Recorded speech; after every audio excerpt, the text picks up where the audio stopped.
Hi! ഇന്നും എൻ്റെ ഒരു ഓർമ്മക്കഥ പറയാനായിട്ടാണ് ട്ടോ വന്നിരിക്കുന്നേ. ഇത് ഒരു 2016, 17 ആ ഒരു സമയത്താണ്. അതായത് ഞാനൊരു college second year, third year ഒക്കെ പഠിക്കുന്ന ഒരു സമയമാണ്.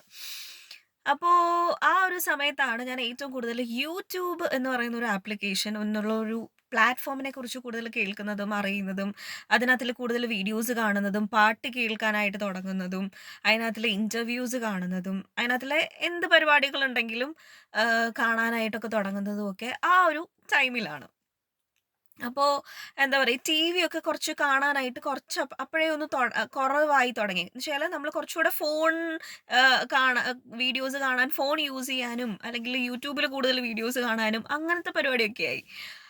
അപ്പോ എപ്പോഴാണ്, എങ്ങനെയാണ് ഫസ്റ്റ് കണ്ട ഇന്റർവ്യൂ ഏതാണ് എന്നൊന്നും അറിയത്തില്ല. ഞാൻ എങ്ങനെയോ അൺഎക്സ്പെക്റ്റഡ്ലി ധ്യാൻ ശ്രീനിവാസന്റെ ഒരു ഇന്റർവ്യൂ കാണുവാണ്.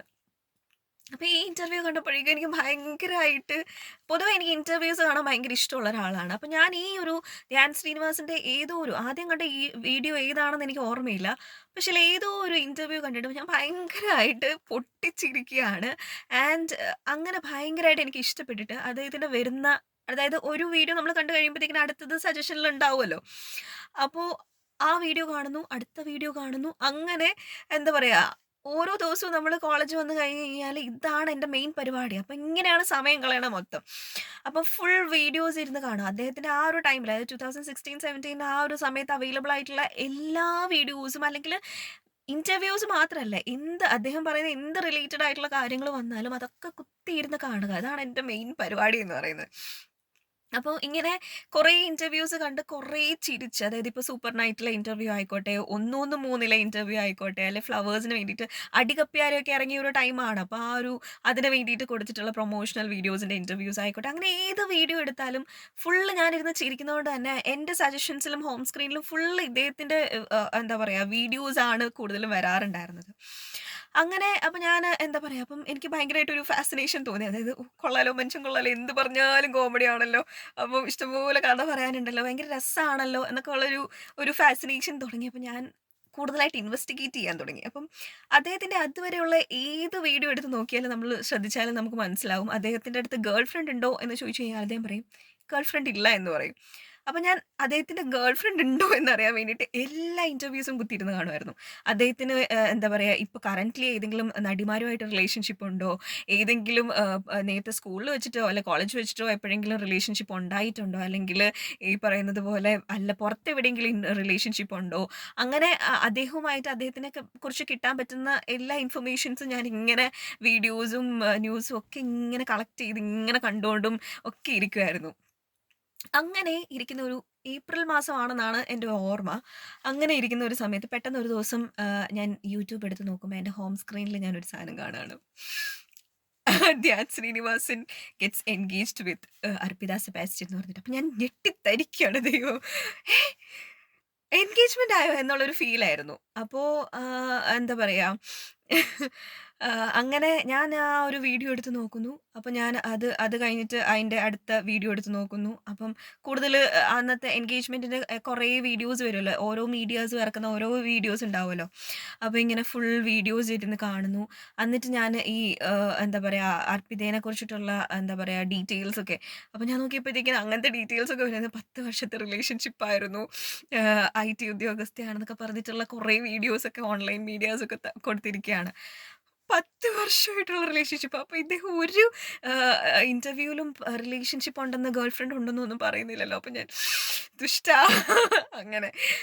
അത് കഴിഞ്ഞിട്ട് അപ്പൊ ഞാൻ വിചാരിച്ചു എൻഗേജ്മെന്റ് അല്ല കഴിഞ്ഞിട്ടുള്ളൂ, കുഴപ്പമില്ല, സമയമുണ്ട് എന്നിങ്ങനെ വിചാരിച്ചു. എന്നിട്ട് ഞാൻ വിചാരിച്ചു ഇൻസ്റ്റാഗ്രാമിൽ ഒന്ന് മെസ്സേജ് അയച്ചാലോ? കല്യാണം കഴിക്കരുത്, അർപ്പിതേനെ കല്യാണം കഴിക്കരുത് എന്ന് വിചാരിച്ചു.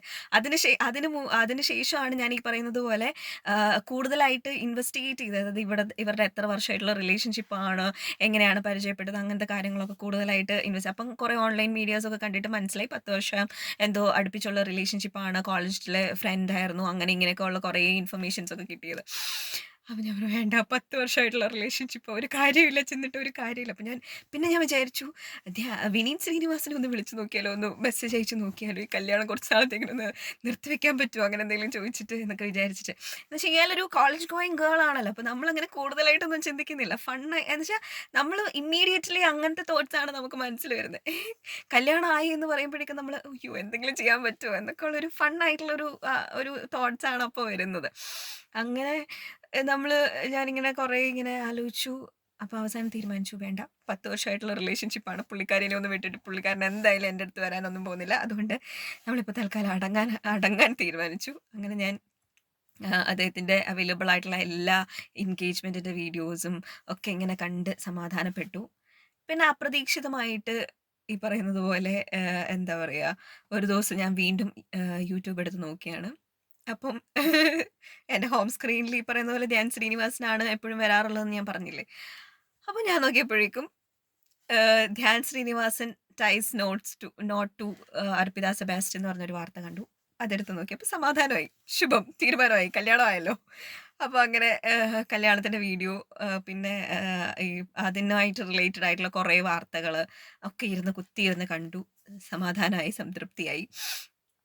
അങ്ങനെ പിന്നെ അപ്പൊ ഈ ഒരു സമയം എന്ന് പറയുന്നത് അദ്ദേഹത്തിന്റെ മൂവീസ് ഒന്നോ രണ്ടോ മൂവീസിൽ അദ്ദേഹം ഭയങ്കര ഹൈലൈറ്റഡ് ആണ്. അദ്ദേഹത്തിന്റെ ഇന്റർവ്യൂസും അധികം ഒന്നും ഉണ്ടായിട്ടില്ല. അപ്പം ഏറ്റവും ആദ്യകാലത്തെ ഒരു ഇന്റർവ്യൂസ് കണ്ടിട്ട് ഒരു ഫാസിനേഷൻ തോന്നിയ കാര്യമാണ് ഞാനീ പറയുന്നത്. ഇപ്പൊ എന്ന് പറയുന്നത് അദ്ദേഹം എന്ത് പറഞ്ഞാലും ലാക്സും മില്യൺസും ഓഫ് വ്യൂസും എന്താ പറയാ, അദ്ദേഹം ഇന്റർവ്യൂ കിങ് അങ്ങനത്തെ ഒക്കെ ഉള്ള ഒരു ലെവലിൽ അറിയപ്പെടുന്ന ഒരാളാണല്ലോ ഇപ്പൊ അദ്ദേഹം. അപ്പം ഇപ്പൊ ഭയങ്കരായിട്ട് ബേസ് ഉള്ള ഒരാളാണ്.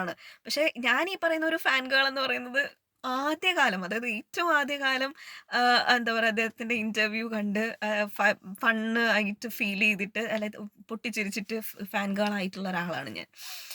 അപ്പൊ ഈ ഒരു കാര്യം എന്ന് പറയുന്നത് ഞാൻ ഏതെങ്കിലും കാലത്ത് അദ്ദേഹത്തിനെ എപ്പോഴെങ്കിലും നേരിട്ട് കാണാൻ പറ്റുവാണെങ്കിൽ, അങ്ങനെ ഒരു അവസരം കിട്ടുവാണെങ്കിൽ അദ്ദേഹത്തിന്റെ അടുത്ത് നേരിട്ട് പോയി പറഞ്ഞ് നിങ്ങളുടെ ആദ്യകാല ഒരു ഫാനാണ് ഞാൻ, നിങ്ങളുടെ ആദ്യകാല ഇന്റർവ്യൂ കണ്ട് ഫാൻ ആയിട്ടുള്ള ഒരാളാണ് ഞാൻ എന്നൊക്കെ പറയാൻ വേണ്ടിയിട്ട് മാറ്റി വെച്ചിരുന്ന ഒരു കഥയാണിത്. അപ്പൊ എന്തായാലും അത് ഞാൻ എന്തായാലും ഇപ്പൊ ഇവിടെ പറയാണ്. Okay, bye guys.